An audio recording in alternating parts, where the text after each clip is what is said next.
Hallelujah. प्रभु यीशु मसीह के नाम में सभी भाई बहनों को जय मसीह की। आज हम पढ़ेंगे शमूएल 1 अध्याय को। शमूएल की पहली पुस्तक है, इसके 1 अध्याय को आज हम पढ़ेंगे और हम यहाँ पढ़ेंगे हन्ना के विषय में।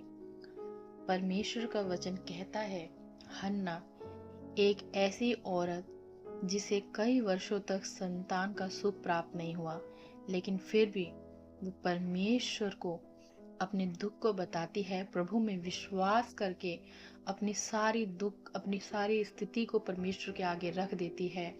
और जब हम वचन पढ़ते हैं तो वचन बताता है कि वो न केवल परमेश्वर से आशीष पाती है बल्कि बहुतायत की आशीष पाती है।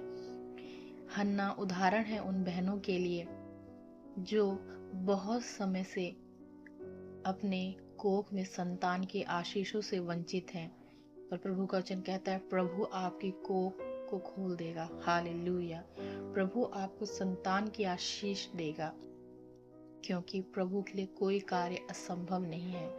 जो हम यहाँ पे हन्ना के विषय में पढ़ते हैं तो शमूएल की पहली पुस्तक के 1 अध्याय में परमेश्वर का वचन कहता है, यहाँ पे लिखा हुआ है, एप्रेम के पहाड़ी देश के रामातेम सोपीम नगर का निवासी एल्काना नामक एक पुरुष था।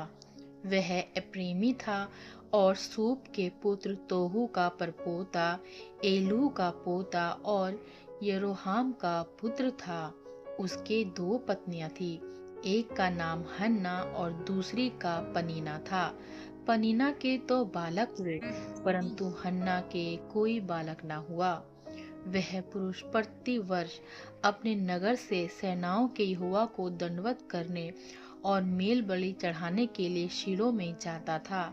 वहाँ होपनी और पिनहास नामक एली के दोनों पुत्र रहते थे। हालेलुया। जो यहोवा के याजक थे। जब जब एल्काना मेल बलि चढ़ाता था तब तब वह अपनी पत्नी पनीना को और उसके सब बेटे बेटियों को दान दिया करता था, परंतु हन्ना को वह दूना दान दिया करता था, क्योंकि वह हन्ना से प्रीति रखता था। तो भी यहोवा ने उसकी कोख बंद कर रखी थी। Hallelujah, hallelujah. परमेश्वर का वचन हमें बताता है यहाँ पे कि जो परमेश्वर का जन है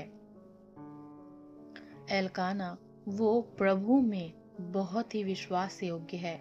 वो प्रभु के लिए हमेशा धन्यवादित रहता है और वचन कहता है कि वो हर वर्ष जाकर परमेश्वर के भवन में न केवल दंडवत करता था बल्कि वो उसके बाद मेल बलि भी चढ़ाता था और दान भी दिया करता था और अपनी दोनों पत्नियों को भी दान दिया करता था। और जो उसकी पत्नी थी पनीना, उसको तो वह उसके बच्चों को भी दान दिया करता था, लेकिन जो हन्ना थी उससे उसका प्रेम का स्वभाव ज्यादा था, इसलिए वो उसे दूना दान दिया करता था। क्योंकि उसके संतान भी नहीं थी तो उसे वो दूना दान दिया करता था, लेकिन परमेश्वर की ओर से अभी भी उसे वो आशीष नहीं मिली थी, संतान की आशीष नहीं मिली थी, और इसलिए वो क्या थी, दुखी थी। परंतु उसकी सौत इस कारण से कि यहोवा ने उसकी कोख बंद कर रखी थी, उसे अत्यंत चिढ़ाकर कुढ़ाती रहती थी। वह तो प्रतिवर्ष ऐसा ही करता था, और जब हन्ना यहोवा के भवन को जाती थी तब पनीना उसको चिढ़ाती थी। वचन कहता है कि हन्ना बहुत दुखी थी, क्योंकि जो उसकी सौतन थी पनीना, वो उसको इसी कारण से सताती थी कि उसके कोई संतान नहीं है। और जब भी परमेश्वर के भवन की ओर जाते थे तो जब एल्काना उसको दान देता था तो वो दोनों पत्नियों को दान देता था और पनीना के बेटे बेटियों को भी दान देता था, लेकिन जो पनीना थी वो उससे भी संतुष्ट नहीं थी। इस कारण से वो हन्ना के पास जब देखती है कि उसे दुगना दान दिया जा रहा है, एल्काना उसके प्रति प्रेम भी रखता है, तो इस कारण वो उसको और चिढ़ाती थी कि प्रेम रखने के बावजूद भी और तुझे दुगना दान देने के बावजूद भी परमेश्वर ने अभी तक तुझे संतान का सुख नहीं दिया। और इस कारण हन्ना क्या करती है, दुखी रहती है, क्योंकि जो उसको सताव होता था वो उसके मन की स्थिति को केवल वो जानती थी। परमेश्वर का वचन कहता है, लेकिन उसका पति उसके प्रति बहुत अच्छा था, उससे प्रेम भी रखता था और उसके लिए हमेशा खड़ा रहता था। लेकिन जो हन्ना का दुख था वो केवल वही जानती थी। जो उसके मन में एक दुखी विचार था या जो उसके मन की पीड़ा थी, वो केवल वही समझ सकती थी। और जब उसको चिढ़ाया जाता था तब वो और ज्यादा दुखी हो जाती थी और उसे वो किसी से बयान नहीं कर सकती थी। क्योंकि जब मनुष्य किसी चीज के लिए तरसता है और जब उसे उसके लिए कोई सतावट मिलती है तो उसका दुख और बढ़ जाता है। लेकिन वचन कहता है जो एल्काना है वो उससे प्रेम रखता था और इसलिए वो उससे कहता है। हम आगे पद में पढ़ते हैं तो परमेश्वर का वचन के अनुसार यहाँ पे आगे एल्काना कहता है हन्ना से,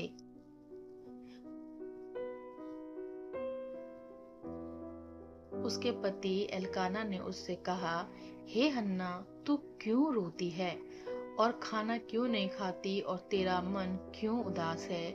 क्या तेरे लिए मैं 10 बेटों से भी अच्छा नहीं हूँ? Hallelujah, hallelujah. परमेश्वर का वचन कहता है यहाँ पे एल्काना अपनी पत्नी हन्ना को इस चीज का आश्वासन दे रहा है कि क्यों तू इतनी परेशान होती है? क्या मैं तेरे लिए 10 पुत्रों से भी बढ़कर नहीं हूँ जो तू इतना दुखी होती है? क्योंकि मैं तो तेरे साथ हूँ। लेकिन हन्ना का जो दुख है, हन्ना की जो तकलीफ है, वो केवल हन्ना ही जानती है। क्योंकि उसको ये तो पता है उसका पति उससे प्रेम करता है, लेकिन जो उसे संतान अभी तक नहीं मिली है उस कारण से वो दुखी है और उस दुख के कारण वो बेहद बेचैन है। तो वचन कहता है, तब शीलो में खाने और पीने के बाद हन्ना उठी और यहोवा के मंदिर के चौखट के एक बाजू के पास एली याजक कुर्सी पर बैठा हुआ था। तो वह मन में व्याकुल होकर यहोवा से प्रार्थना करने और बिलक बिलक कर रोने लगी। हालेलुया। परमेश्वर का वचन कहता है हन्ना बहुत ज्यादा दुखी हो गई। अब उसके दुख की कोई सीमा नहीं रही, क्योंकि वो ऐसी स्थिति में थी जिसका निवारण वो कर नहीं सकती थी। क्योंकि संतान परमेश्वर की ओर से दी जाती है। भजन संहिता में परमेश्वर का वचन कहता है, गर्व का फल परमेश्वर की ओर से प्रतिफल है। वो धन दौलत होने के बावजूद भी उस आशीष को नहीं पा सकती थी। वो केवल परमेश्वर से ही आशीष मिल सकती थी उसे। इसलिए वो बहुत दुखी होकर, उसका मन इतना बेचैन हो गया, इतना व्याकुल हो गया और चिढ़ाए जाने के कारण बहुत ही सताव में उसके मन से इतने दुख और इतना दर्द हो रहा था कि वो प्रभु से प्रार्थना करने लगी और बिलक बिलक कर रोने लगी। और उसने ये मन्नत मानी, हे सेनाओं के यहोवा, यदि तू अपनी दासी के दुख पर सचमुच दृष्टि करे और मेरी सुधि ले और अपनी दासी को भूल न जाए और अपनी दासी को पुत्र दे, तो मैं उसे उसके जीवन भर के लिए यहोवा को अर्पण करूंगी और उसके सिर पर छुरा फिरने न पाएगा। हालेलुया। यहाँ वो परमेश्वर से प्रार्थना करती है, परमेश्वर से वरदान मांगती है कि प्रभु तू मेरी सुधि ले, क्योंकि मैं तो बहुत दुखियारी हूँ। लेकिन तू मेरी सुधि ले और मेरी कोख को खोल दे कि सच में मैं तेरी आशीष को पाऊं और मैं उस आशीष को तेरे ही भवन में अर्पण कर दूंगी। क्योंकि जब पहले के समय में हम देखते हैं तो परमेश्वर के जो लोग थे वो परमेश्वर के लिए बहुत ज्यादा समर्पित थे।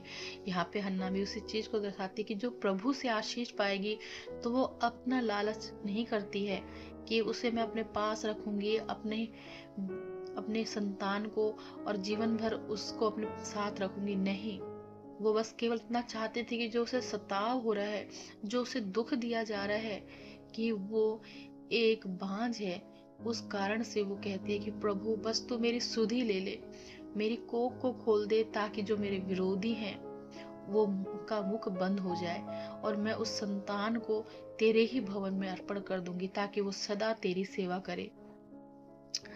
जब वो यहोवा के सामने ऐसी प्रार्थना कर रही थी तब एली उसके मुंह की ओर ताक रहा था। हन्ना मन ही मन में कह रही थी, उसके होंठ तो हिलते थे परंतु उसका शब्द न सुनाई पड़ता था। इसलिए एली ने समझा कि वो नशे में है। तब एली ने उससे कहा, तू कब तक नशे में रहेगी? अपना नशा उतार।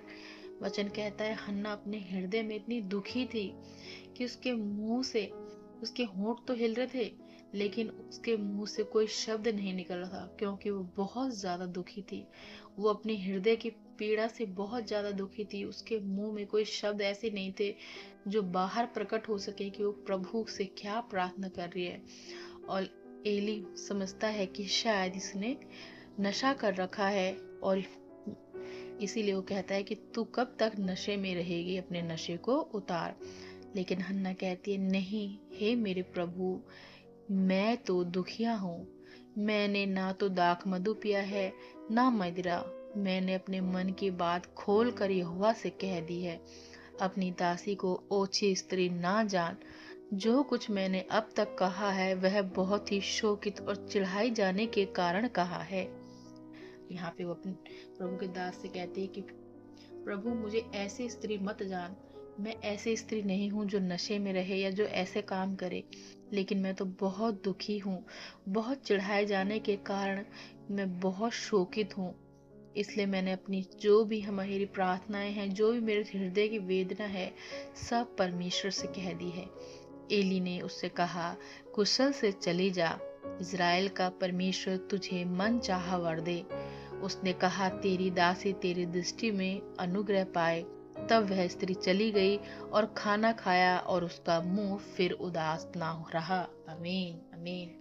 परमेश्वर वचन कहता है कि फिर वो उदास नहीं रही, वो परमेश्वर में आनंदित रही, और उसने प्रभु के आगे अपने दुख को बयान कर दिया। जब हम आगे पढ़ते हैं तो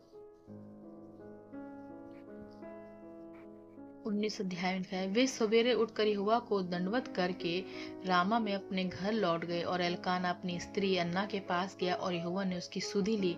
और तब हन्ना गर्भवती हुई, और समय पर उसके एक पुत्र हुआ, और उसका नाम शमूएल रखा, क्योंकि वो कहने लगी, मैंने यहोवा से मांग कर इसे पाया है। आमीन आमीन।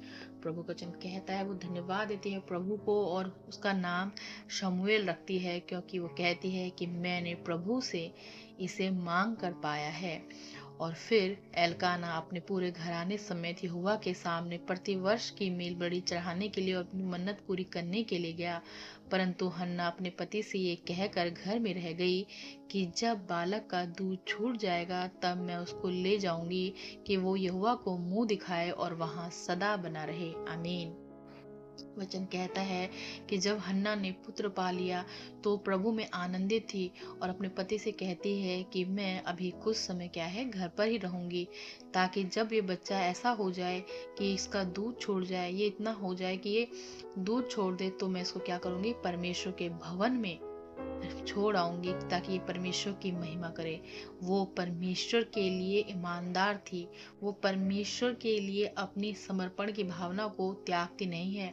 उसने बेटा पाया, आशीष पाई, लेकिन वो उससे भी बढ़कर जानती थी कि परमेश्वर ने उसे आशीष दी है, इसलिए वो परमेश्वर के लिए आनंदित रही थी। आज हम अपने समय में, अपने दुख के समय में कई वाचा परमेश्वर से बांधते हैं, कई परमेश्वर से वादा करते हैं। प्रभु नहीं कहता आपसे कि आप वादा कीजिए, लेकिन हम जब संकट में होते हैं, मुश्किलों में होते हैं, तो हम कई बार परमेश्वर से वादा करते हैं कि हम ऐसा कर देंगे, हम वैसा कर देंगे, लेकिन जब हमारी समस्याएं हल हो जाती हैं तो हम अपने वादों को भी भूल जाते हैं, या हम कहते हैं कि हमारी अभी सामर्थ्य नहीं हो रही है, या हमारे अभी बस की नहीं हो रही है। प्रभु का वचन कहता है कि प्रभु तुमसे कुछ नहीं चाहता। प्रभु के पास किसी चीज की घटी नहीं है। इस संसार की हर एक वस्तु प्रभु की ओर से दी गई हुई है, लेकिन तुम्हारी जो बात है वो हाँ की हाँ हो, ना कि ना हो। और तुम किसी भी चीज के लिए कोई वादा मत करो, क्योंकि प्रभु जानता है कि तुम्हारी सामर्थ क्या है, और देने वाला परमेश्वर ही है। जब प्रभु आपको देगा तो आप उसी में से देते हैं, लेकिन कोई भी ऐसी वाचा, कोई भी ऐसा वादा प्रभु के आगे मत करिए जिसे आप आगे जाकर पूरा ना कर सकें, क्योंकि ऐसे में आप अपने ऊपर दंडवत लेके आते हैं। ऐसे करने के कारण आप अपने ऊपर दंड की आज्ञा प्रभु से लेते हैं, क्योंकि प्रभु नहीं कहता कि तुम मुझे कुछ दो, क्योंकि क्या प्रभु के पास कमी है? क्या प्रभु के पास खाने पीने की चीजें नहीं? इस सृष्टि का हर एक जीव, हर एक वस्तु परमेश्वर की है। परमेश्वर किस चीज की घटी है? किसी चीज की नहीं। लेकिन यदि मनुष्य जाति परमेश्वर के आगे आती है, परमेश्वर के सम्मुख कोई वाचा बांधती है, तो याद रखिए उसे पूरा कीजिए, क्योंकि अगर आप उसे पूरा नहीं करते हैं तो आप अपनी आशीषों को खो देते हैं। लोग बढ़ाई के लिए, लोग अपने आप को उस समय परिस्थितियों के अधीनता में कई बार वादे कर देते हैं, लेकिन उन वादों को पूरा नहीं करते। तो ऐसा ना करें।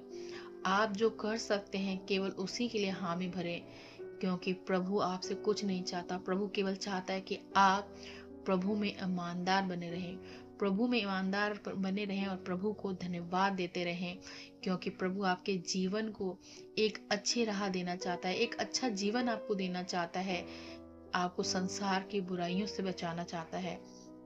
और वचन कहता है कि जब उसने उसका दूध छुड़ाया, 24 पद में, जब उसने उसका दूध छुड़ाया तब उसको संग ले गई और 3 बछड़े और एपा भर आटा और कूपी भर दाख मधु भी ले गई और उस लड़के को सीलो में यहोवा के भवन को पहुंचा दिया। उस समय वह लड़का ही था। याद रखिए, परमेश्वर जब आपको आशीष देता है, परमेश्वर जब आप पर अनुग्रह करता है, तो आपको भी प्रभु के लिए ईमानदार बनना जरूरी है। हन्ना अध्याय में जब हम पढ़ते हैं तो न केवल हम हन्ना की प्रार्थना को सुना जाना पढ़ते हैं, बल्कि उससे बढ़ के हन्ना का प्रभु के लिए ईमानदार होना देखते हैं। जो प्रभु के लिए ईमानदार रहता है, वो चाहती तो अपने पुत्र के साथ वहीं रहती और कहती कि परमेश्वर तूने मुझे एक पुत्र दिया है, मैं इसे कैसे छोड़ दूं। लेकिन वो जानती थी कि मैंने तो परमेश्वर से इसे पाया है, ये परमेश्वर की ओर से मुझे दिया गया है और मैंने प्रभु से वादा किया, क्योंकि वो अपनी नामधराई को दूर करना चाहती थी और परमेश्वर ने उसकी नामधराई को दूर कर दिया। इसलिए वो प्रभु में धन्यवादित है, प्रभु को धन्यवाद देती है। और जो उसने प्रभु के भवन में वादा किया था कि मैं उस पुत्र को, उस संतान को प्रभु के भवन में दे दूंगी, तो उसने वैसा ही किया। और जब समय हो गया कि वो बच्चा दूध छुड़ा दिया गया, तो उसके बाद उसे भवन में लेके आ गई ताकि वो प्रभु की सेवा करे। आप प्रभु के लिए ईमानदार बनेंगे, प्रभु आपको बहुत तायत से आशीष देगा। याद रखिए, परमेश्वर ने अब्राहम को भी कितने सालों के बाद आशीष दी, उसे पुत्र दिया इसहाक। और उसके बाद परमेश्वर ने अब्राहम को परखने के लिए उससे अपने पुत्र को बलिदान करने के लिए कहा। और जब अब्राहम अपने पुत्र इसहाक को लेकर बलिदान के लिए बढ़ा, तो परमेश्वर का वचन कहता है प्रभु ने उसे रोक लिया। प्रभु बलिदान नहीं चाहता, पर प्रभु जानना चाहता था क्या मेरी आशीष को पाकर अब्राहम बदल गया है। आज बहुत से लोग हैं जो वो दुख में होते हैं, तकलीफ में होते हैं, वो प्रभु के लिए गिड़गिड़ाते हैं, प्रभु के आगे झुक जाते हैं, प्रभु से वाचा बांध लेते हैं, वायदे कर लेते हैं, कई बातों की घोषणा कर देते हैं कि हम ऐसा करेंगे, वैसा करेंगे।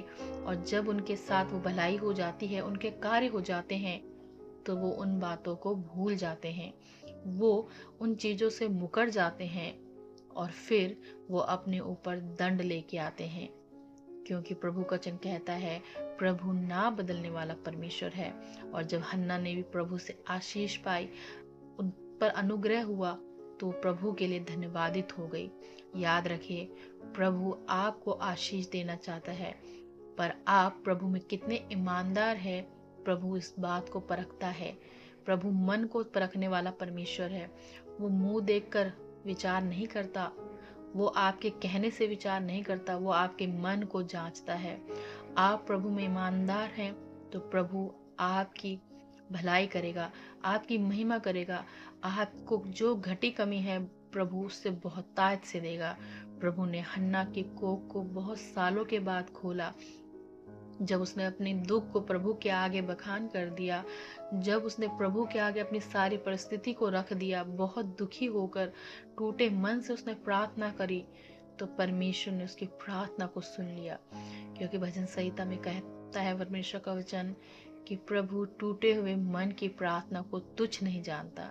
याद रखिए, जब तक आपका पूरा समर्पण प्रभु में नहीं है, जब तक आप प्रभु में पूरी रीति से दीन नहीं हो जाते, आपकी प्रार्थना स्वर्ग तक नहीं सुनी जाती।